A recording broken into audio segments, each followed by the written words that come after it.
ஆயுதந்தை அவர்களுக்கும் அருட்பணியாளர்களுக்கும் சகோதரிகள் மேலும் இக்குழுமே இருக்கும் உறவுகளுக்கும் மேலும் இதை உருவாக்குவதற்கு அயராது உழைத்த கட்டிட பணியாளர்களுக்கும் எனது வாழ்த்துக்களையும் வணக்கத்தையும் தெரிவித்துக் கொள்கின்றேன். ஒரு முகப்புரை ஒன்று போடப்பட்டிருக்கிறது. ஆலயத்துக்கு முகப்பு இருக்கும், அதன் பிற்பாடு உள்ளுக்குள்ளே போக வேண்டும். ஆகவே என்னுடைய ஒரு தொடக்க உரை, அதன் பிற்பாடு நிகழ்ச்சிகள் இடம்பெறும். எனக்கு இந்த விழாவை வைக்க முதல் என்னிடம் பட்ட ஒரு கேள்வி ஒன்று, ஏன் இதை நான் வைக்க வேணும் என்று தேவையா? அதாவது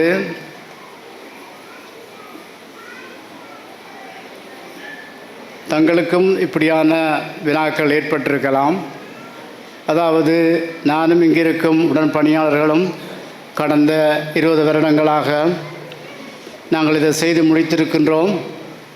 இந்த செயலை செய்ததற்கு உங்களிடமிருந்து பாராட்டுக்களை எதிர்பார்க்கிறதற்காக நான் உங்களை அழைக்கவில்லை. கிணறுகளை வெட்டும் பொழுது அதிலே தண்ணி இல்லாவிட்டால் அது ஒரு குன்றும் குழியுமாகத்தான் இருக்கும். ஆகவே இந்த ஊற்று கண்ணுக்கு மூலாதாரமாக இருக்கிற மூல விசையாக இருக்கிற இயற்கை இறை சக்தி அது அடித்தளமாக இருக்கும் பொழுது நாங்கள் உரிமை பாராட்டுவது முறையில்லை. எனக்கு வந்த ஒரு சிந்தனை, இந்த பூமி பந்திலே ஓரங்கட்டப்பட்ட மக்களுக்கு, துன்பப்படுகின்ற மக்களுக்கு உதவுவதற்கு பல நல்ல உள்ளங்கள் இருக்கிறார்கள் என்பதுதான் எனக்கு பட்ட அறிவு. பிரான்ஸ் மக்கள் ஹியூடே கரிட்டாஸ் மூலமாக ஃபேஸ்லெஸ், அதாவது முகம் தெரியாதவர்கள் நமக்கு செய்திருக்கின்றார்கள். மேலும் நெய்தளம் நான் வீடாக, அதாவது ஒன்று 2 வீடுகளாக 82 வீடுகளையும் நாங்கள் அமைத்திருக்கின்றோம். எனவே நல்லவர்கள் இருக்கும் வரையும் இவ்வுலகம் அழியாது. அநேகமாக நாங்கள் எதிர்மறையாகத்தான் பேசிக்கொண்டிருக்கின்றோம். அதாவது பெரியவர்கள் இளைஞர்களை பேசுவதும், இளைஞர்கள் பெரியவர்களை பேசுவதுமாக இந்த உலகம் சுழண்டு கொண்டிருக்கிறது. ஆகவே நாங்கள் அனைவரும் அவர்களுடைய மொழியை அறிய வேண்டும். ஒரு வேறு மொழியிலே அனைவரும் பேசிக்கொண்டிருக்கின்றார்கள். எனவே நாங்கள் அனைத்தையும் நல்ல எண்ணத்தோடு ஏற்றுக்கொள்ள பழக வேண்டும். நல்லவர்கள் இந்த உலகத்திலே இருக்கின்றார்கள். அடுத்ததாக ஜிடிசர் ஜெர்மன் உதவி ஸ்தாபனமும் ஜேஆர்எஸும் பல கோடிக்கணக்கான பணத்தை இங்கே முதலிடம் வந்தவர்கள். அதாவது ஜிடிசெட் ஸ்தாபனம் இந்த அடித்தள வேலைகளை, லேண்ட்ஸ்கேப்பிங் என்று சொல்லுவார்கள், இந்த கட்டுமான பணிகளை செய்வதற்கும் இதிலே பல கட்டிடங்களை கட்டுவதற்கும் முன்வந்தவர்கள். 2006ஆம் ஆண்டு யுத்தம் தொடங்கியதும் கையறு நிலையிலே எல்லாம் நடந்து முடிந்தது. அதுபோல தான் ஜேஆர்எஸும். அப்படியான நிலைமையிலே நாங்கள் என்ன செய்கிறதென்று தெரியாமல் இருந்தோம். ஆகவே என்னுடைய துக்கங்களையும் நாங்கள் பட்ட கஷ்டங்களையும் சொல்லி உங்களிடமிருந்து கழிவிறக்கமோ அல்லது ஒரு அனுதாபம் தேடுவதற்காகவும் நாங்கள் வைக்கவில்லை. ஒவ்வொரு திட்டத்திலும் பிரச்சனைகள் இருக்கும், தோல்விகள் இருக்கும். தோல்விகள் ஊடாக நாங்கள் வளர்ந்திருக்கின்றோம். இன்னும் ஒரு சிந்தனை எனக்கு வந்தது. அதாவது எமது திட்டத்திற்கும் இனத்திற்கும் தென்கொரியாவிலிருந்து அமெரிக்கா வரையும், கலிபோர்னியா வரையும் பலர் எங்களுக்கு உதவி செய்திருக்கின்றார்கள். கத்தோலிக்க பங்குகள் உதவி செய்திருக்கின்றார்கள். அவர்களிடமிருந்து நான் அறிந்தது, அதாவது தற்பொழுது வீடுகள், அதாவது கஷ்டப்பட்டவர்களுக்கு கொடுக்க அதாவது கத்தோலிக்க நிறுவனங்கள் முன்வர தயங்குகிறார்கள். ஆலயங்களுக்கு கொடுக்க தயங்குகிறார்கள். ஆனால் வறியவர்களுக்கு, துன்பப்படுகிறவர்களுக்கு கொடுக்க முன் வந்திருக்கின்றார்கள். இது ஒரு புதிய சிந்தனை. இறையிலே ஒரு திருப்புமுனை, ஒரு திருப்பத்தை நாங்கள் பார்க்கின்றோம்.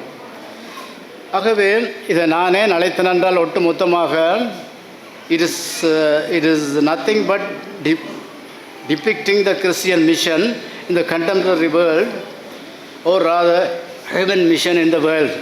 அதுதான் மிக முக்கியமானது. இங்கே இருக்கின்றவர்களுக்கும் இங்கே வந்திருக்கின்றவர்களுக்கும் சொல்வதை நான் முக்கிய இதாக எடுத்தேன். எனவே இது எங்களுடைய நவீன காலத்திலே கத்தோலிக்க திருச்சபை மட்டுமல்ல, ஹியூமன் மிஷன், அதாவது மனிதர்கள் அனைவரும் ஒன்றுக்கொன்று செய்ய வேண்டும் என்பதை நான் நினைத்தால் உங்களுக்கு தந்திருக்கிறேன். அநேகமாக எங்களுடைய டியாஸ்பரா மக்களும் புலம்பெயர் மக்களும் அநேகமாக வறியவர்களுக்கு கொடுக்க முன்வருவார்கள். ஆலயங்களுக்கு கடினமாகத்தான் இருக்கின்றது.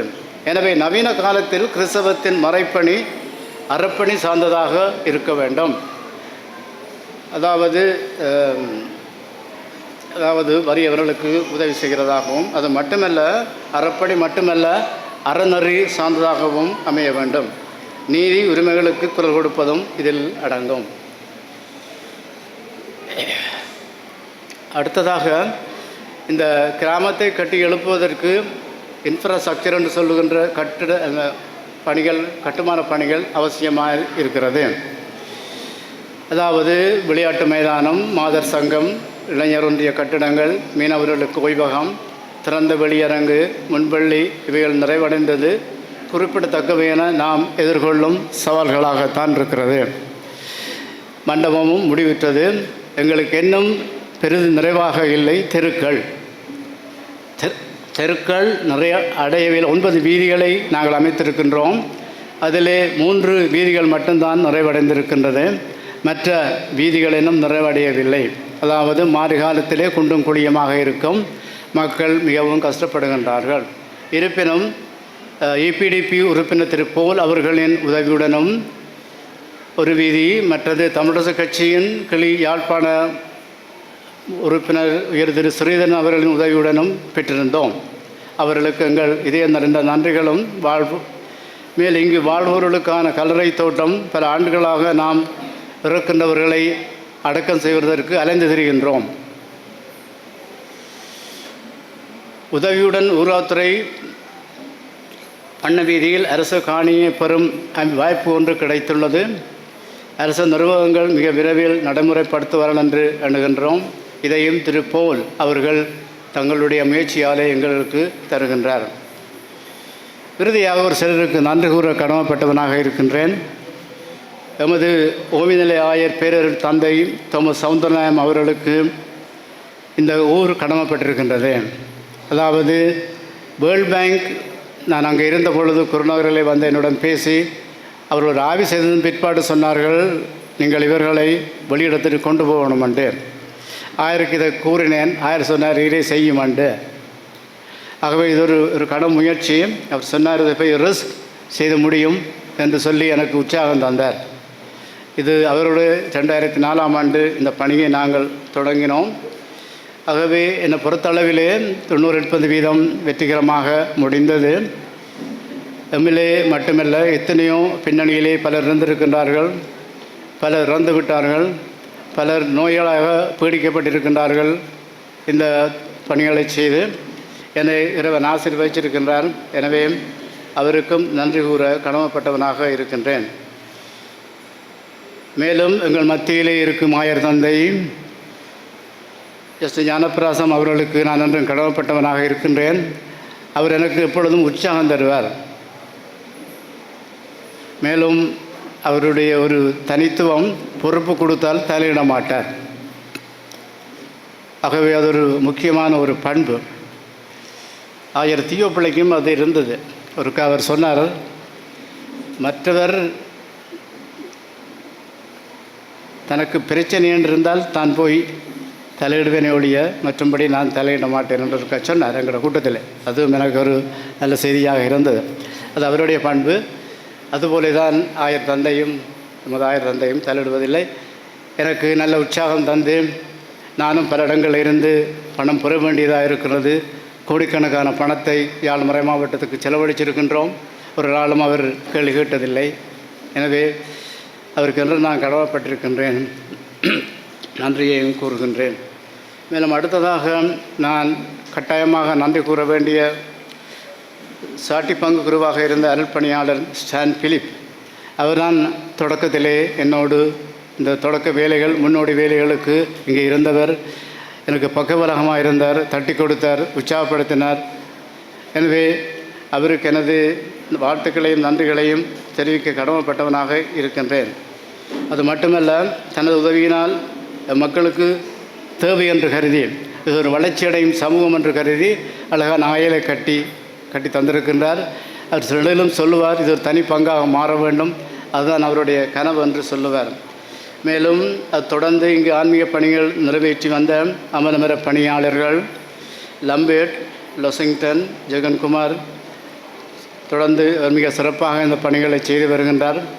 அவருடைய அணுகுமுறையால் பலர் அணுகுமுறை திரும்பி வருகின்றார்கள். எனவே அவர்கள் அனைவருக்கும் ஆழமான நன்றிகள்.